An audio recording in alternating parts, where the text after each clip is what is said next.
Namo Tacaya ya Namo Ayachana Sakara Elochana Loharachaya Tatataya Alahate Sanya Sambukaya Namo Sawatatate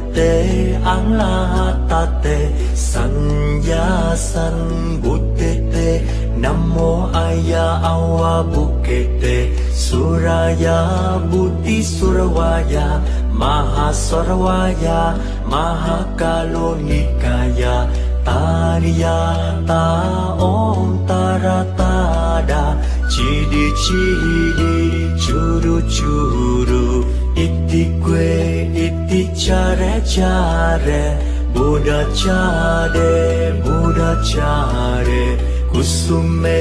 Kusume